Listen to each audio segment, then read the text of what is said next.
Alright, back again, and today what I wanted to do was share you guys a local Craigslist score that I just picked up today. This guy had a lot of video game stuff that he wanted to get rid of. He had Genesis stuff, NES stuff, and Intellivision stuff that he was looking to sell to me.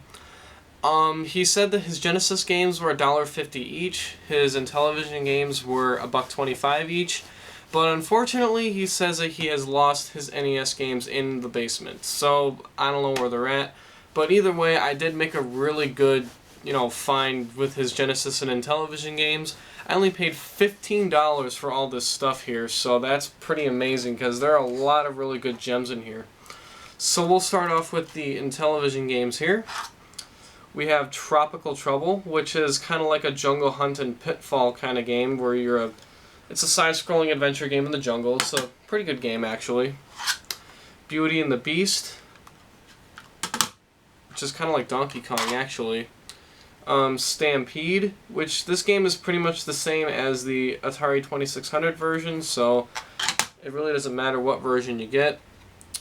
Carnival. Coleco-made games are not supposed to work on the Intellivision 2, so I have no way of playing this game as of right now, so yeah, I'll wait until I get an original Intellivision before I try that one out.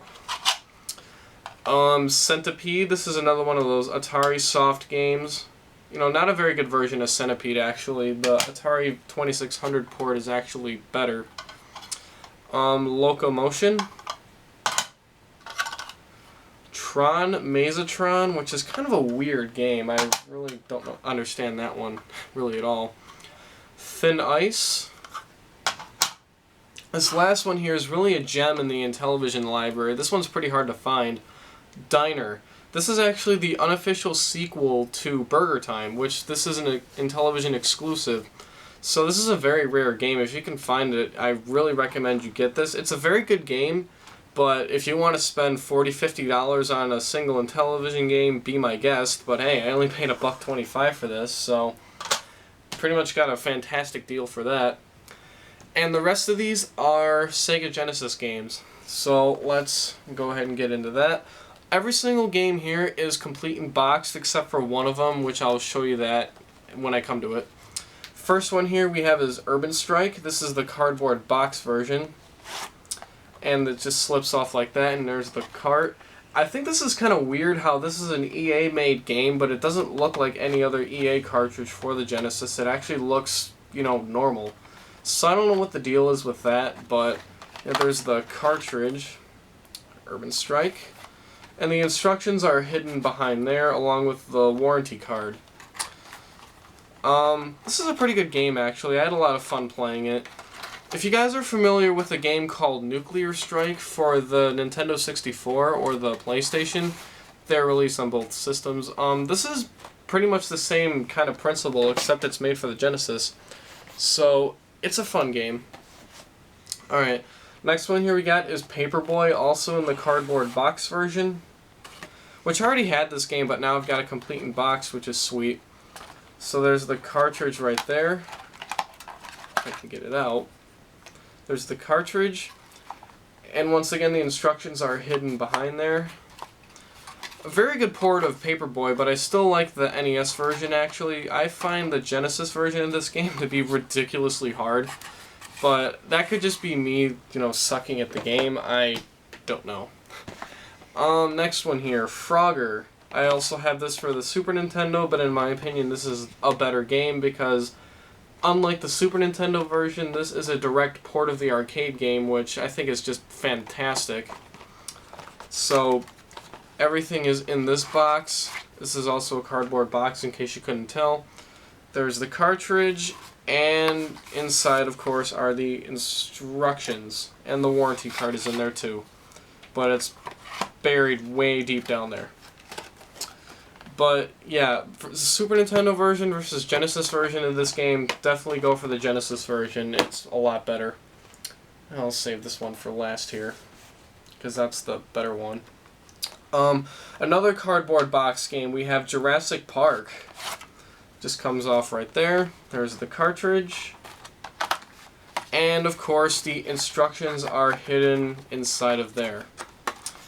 I've never played the Super Nintendo version of this game, so I don't know how it compares, but this is not that great of a game, I don't think. A lot of people like it, a lot of people don't. I'm not a fan of it, so check out a review before you decide if you should buy that or not.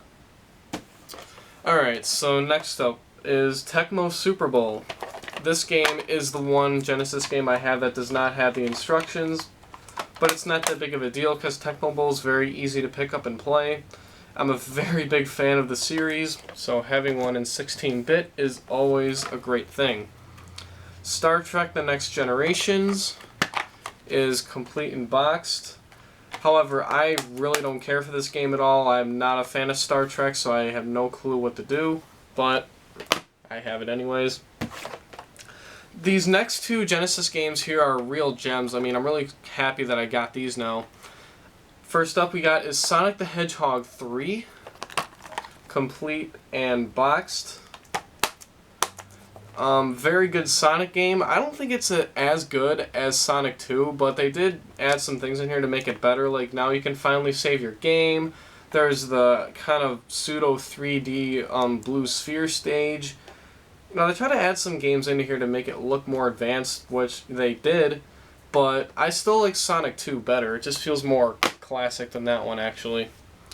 Alright, and the last Sega Genesis game here that I just received is Castlevania Bloodlines, complete and boxed. This is the cardboard box version. There's also a clamshell version, so that just slips off there. So there's the cartridge right there. And of course the instructions are hidden behind there as well. Definitely the lesser known Castlevania game in the series, and definitely one of the Castlevania games that's in the most high demand. So if you can get your hands on this, I definitely recommend it. It's a great game, but just good luck finding it. I just got so lucky with all these games here. So that's it. That's all I really have to show you. I really hope you guys enjoyed. Like I said, I only paid $15 for all that stuff, which is a fantastic deal. So thank you for watching, guys, and as always, have a fantastic day.